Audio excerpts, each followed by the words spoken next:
नमस्कार, मैं प्रवेश चंद्र जोशी आप सभी शिष्यों, छात्र छात्राओं, सम्मानित अभिभावकों व विद्वान साथी अध्यापकों का स्वागत करता हूं।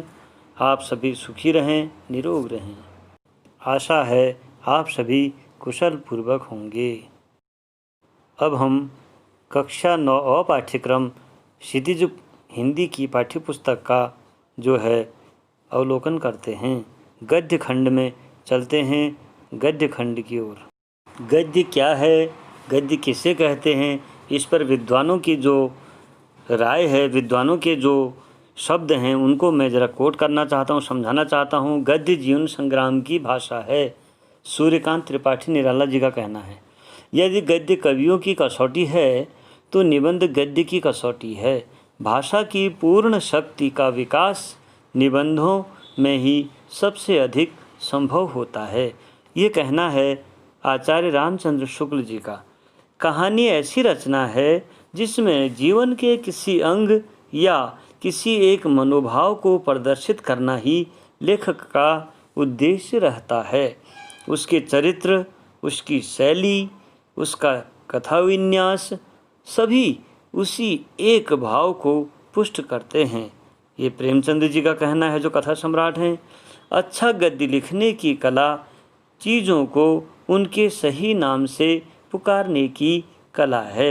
ये रैल्फ फॉक्स के द्वारा लिखा गया है। तो ये गद्य की कसौटी है कि गद्य क्या है। अब हम गद्य में कथा सम्राट प्रेमचंद की जीवन परिचय की ओर चलते हैं, जिन्होंने आपके पाठ्यक्रम में 2 बैलों की कथा दी हुई है। आइए अब सीखते हैं, समझते हैं प्रेमचंद का जीवन परिचय। जिस प्रकार कक्षा शिक्षण हम करते हैं, कक्षा शिक्षण की भांति आइए इसको हम शुरू करते हैं अपना आज का पाठ्यक्रम। नमस्कार, आज हम आपको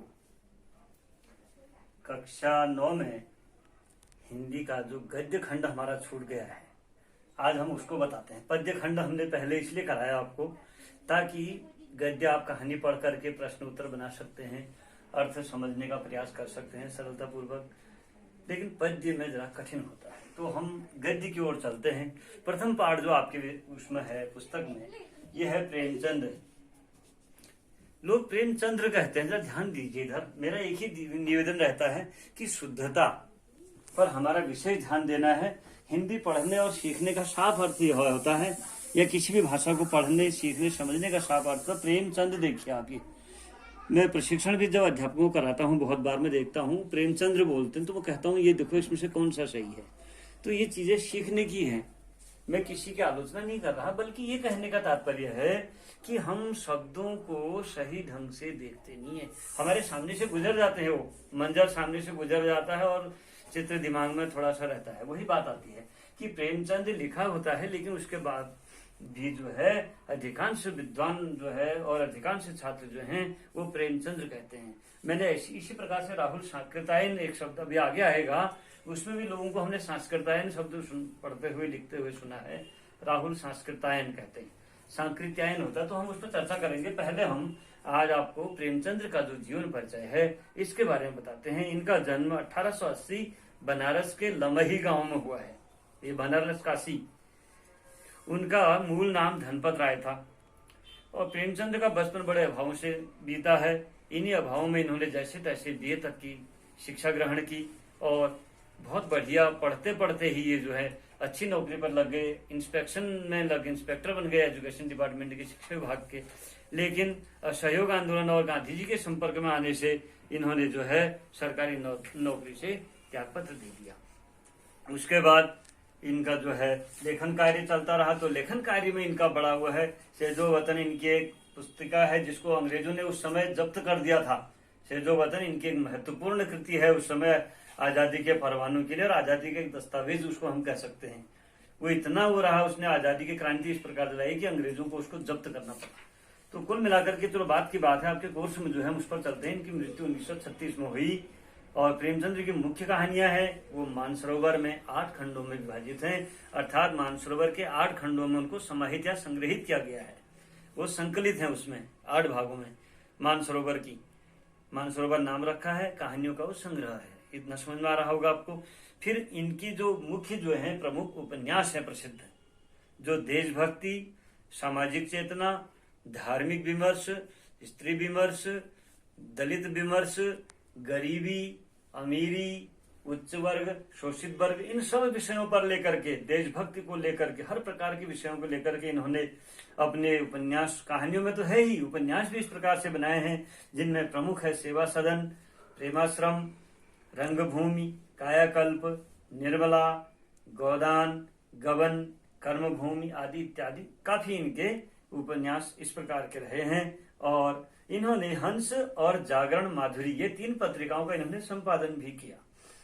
तो साहित्य के अतिरिक्त प्रेमचंद ने निबंध और अन्य प्रकार के गद्य लेखन भी किए हैं। बहुत अच्छे अच्छे इनके निबंध लेखन भी पढ़ने में आए हुए हैं, प्रचुर मात्रा में किया है इन्होंने।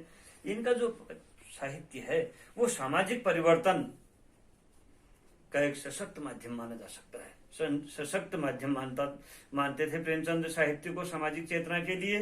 और उन्होंने जिस कथा साहित्य में जो है अपने वो परिवेश को लिया, वो शहर, गांव और सामाजिक परिवर्तन, और जो उस समय का जो ग्रामीण परिवेश है, उस समय का जो शहरी परिवेश है, उसको इतना सुंदर तरीके से उस समय के लोगों की भावनाओं को, पशु पक्षियों की भावना, 2 बैलों की कथा पढ़ेंगे आप इसके आगे, उनकी भावनाओं को इस प्रकार से इन्होंने अपनी कहानियों में, अपने उपन्यासों में समाहित किया है कि वो आज भी प्रासंगिक लगते हैं। और इनकी जो सामाजिक चेतना के साथ साथ मैंने आपको पहले ही बताया कि वो मजदूरों की स्थिति, किसानों की स्थिति, स्त्रियों की स्थिति, स्त्रियों का शोषण, दलितों का शोषण, और समाज में स्त्री की दुर्दशा और स्वाधीनता आंदोलन, ये इनके प्रमुख विषय रहे हैं।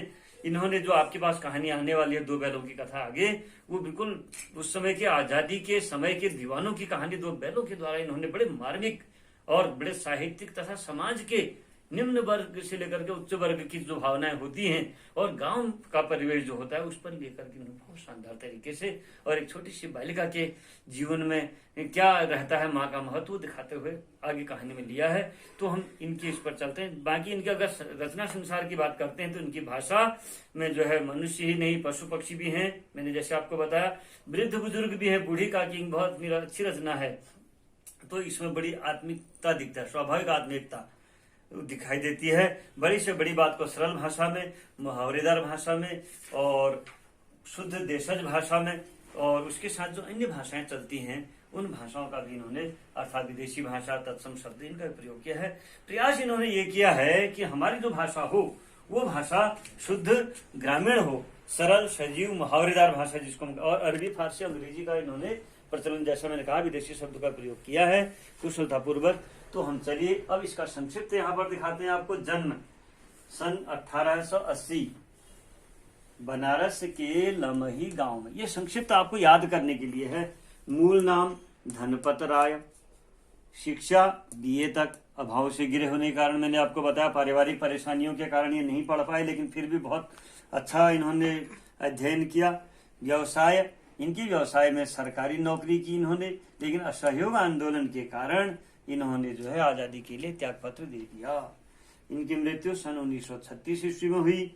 रचनाएं इनकी जो है, कहानियां जो है, ये मानसरोवर के 8 खंडों में यहाँ पे लिखा भी है। मुख्य मैंने यहाँ उपन्यास लिखे हैं ताकि याद हो जाए आपको। सेवा सदन, प्रेमाश्रम, रंगभूमि, कायाकल्प, निर्मला, गबन, कर्मभूमि, गोदान आदि हैं।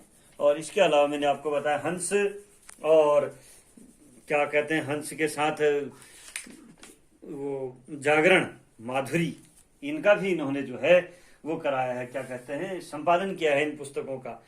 बच्चों की पुस्तक होती थी हंस, हम भी पढ़ते थे बचपन में, बहुत समय साल तक तो चली थी वो, अभी भी चलती होगी, मुझे ध्यान नहीं है अभी, लेकिन इनकी अच्छी वो उसमें संपादन का कार्य यही करते थे और बढ़िया इन्होंने लिखा है। तो आपको जो मैंने बातें बताई वो तो आपके वैसे याददाश्त के लिए है और एक ज्ञान के लिए, सीखने समझने के लिए, लेकिन मुख्य कक्षा के हिसाब से आपको ये पेपर में अपनी कॉपी में इस प्रकार से, मेरे कक्षा 9 के प्रिय छात्र जो हैं इस प्रकार से इसको कॉपी में उतार देंगे अपने आगे के पन्ने में, और फिर उसके बाद लिखेंगे इसकी जो कहानी है 2 बैलों की कथा। अब हम चलते हैं आगे दूसरे खंड में, इसके दूसरे प्रसंग में चलेंगे, दूसरे एपिसोड में चलते हैं, जो है उसका है कहानी इनके आगे को 2 बैलों की कथा। तो आगे आप देखते रहिए। खुश रहिए, प्रसन्न रहिए, स्वस्थ रहिए, सुखी रहिए, निरोग रहिए। यही मेरी परमेश्वर से प्रार्थना है। आप सभी सुखी रहें, निरोग रहें, सामाजिक दूरी का भी ध्यान रखें। अभी जो है कोरोना का जो ये काल है ये भी गया नहीं है। अब लग रहा है लोगों को कि अब चला गया, क्योंकि उसकी चर्चा कम हो गई, लेकिन अभी जो बढ़ रहा है दोबारा। इसलिए आप अपना ख्याल रखिएगा और सभी सुखी रहेंगे, निरोग रहेंगे, तभी ये संसार, ये धरती बहुत अच्छी लगेगी। नमस्कार। प्रेमचंद जी का लेखक परिचय के रूप में हम आपको आगे लेखक परिचय के रूप में दे रहे हैं, जो अंतर्जाल से लिया गया है। आप यहाँ से भी शुद्ध रूप से इसको उतार सकते हैं, सीख सकते हैं, लिख सकते हैं। आप सभी सुखी रहें, निरोग रहें। और आपने शांतिपूर्वक, धैर्यपूर्वक मेरे को सुना, समझा, इसके लिए बहुत बहुत धन्यवाद। कृपया अच्छा लगा हो तो लाइक, शेयर और ख़ासकर छात्रों के हित में इसको सब्सक्राइब कर, प्रेषित कर, अग्रेषित करें। धन्यवाद।